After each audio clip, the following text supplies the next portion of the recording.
नमस्कार, TV9 digital में आपका स्वागत है और मैं हूं कार्तिकेय शर्मा। आज सियासत की बात में चर्चा करेंगे उत्तर प्रदेश के उप मुख्यमंत्री केशव प्रसाद मौर्य के ट्वीट के बारे में। उन्होंने एक ऐसा ट्वीट किया है जिसको लेकर बीजेपी और आरएसएस पिछले एक साल से चुप थे। इस ट्वीट से यह आभास होता है कि बीजेपी को विधानसभा चुनावों से पहले मुद्दों की शायद कमी महसूस हो रही है। तो सबसे पहले बात ट्वीट की करते हैं। केशव प्रसाद मौर्य ने बुधवार को की ट्वीट में लिखा है कि अयोध्या और काशी में मंदिर का भव्य निर्माण जारी है और अब मथुरा की तैयारी है। इसके बाद मौर्य लिखते हैं, जय श्री राम, जय शिव शंभू और जय राधे कृष्णा। अब सुनिए पहले केशव प्रसाद मौर्य का परिचय। 2017 के विधानसभा चुनाव में इनका नाम मुख्यमंत्री पद के लिए सबसे आगे था, लेकिन बाजी योगी आदित्यनाथ मार गए। लेकिन अब भी वो बीजेपी की सिस्टम में है और उनको संगठन में तरजीह मिलती है। तो सवाल उठता है कि ऐसा क्या हुआ कि मौर्य को ऐसा ट्वीट करना पड़ा।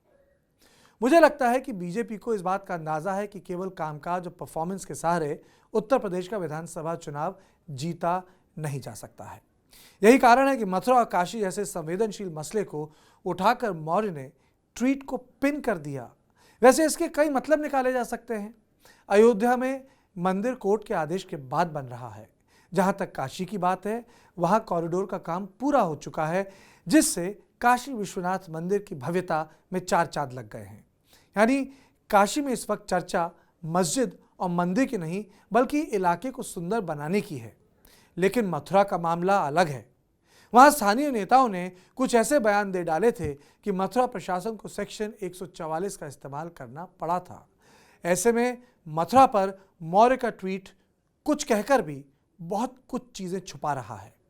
क्या मथुरा में काशी कॉरिडोर की तरह काम होगा?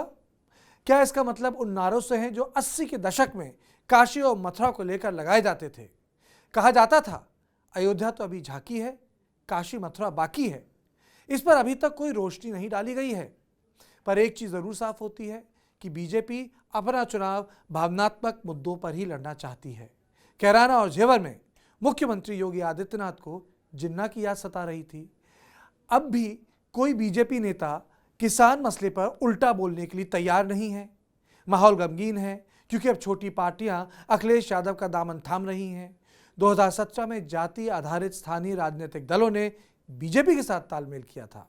बीजेपी के हिंदुत्व में भी जाति की राजनीति का समावेश है, जिसमें गैर यादव दलित और गैर यादव ओबीसी शामिल है। किसान आंदोलन और हाई प्रोफाइल दलित मामलों से सरकार की छवि पर चोट हुई है। ऐसा लगता है कि बीजेपी ट्राइड एंड टेस्टेड मुद्दे पर ही आगे बढ़ना चाहती है। ये ट्राइड एंड टेस्टेड मुद्दा केवल हिंदुत्व ही है। ऐसे में लगता है कि आने वाले दिनों में बीजेपी इस तरह के मुद्दे राज्य में उठाएगी। मुजफ्फरनगर दंगों के बाद पश्चिम उत्तर प्रदेश में जाट समुदाय ने 2013 के बाद बीजेपी को भर भर कर वोट दिया था। अब ये वोट बैंक रालोद के जयंत चौधरी के पास जाता दिख रहा है। राजभर वहीं अखिलेश यादव के साथ जा रहे हैं।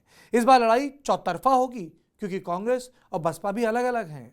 यानी कॉन्स्टिट्यूएंसी में जातीय समीकरण धर्म पर भारी पड़ सकता है।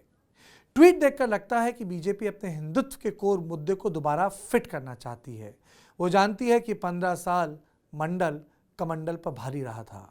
बस फर्क यह है कि शमशान और कब्रिस्तान, अपराध और जिन्ना के बजाय अगर मामला मथुरा जाता है तो सरकार के गले की फांस भी बन सकता है।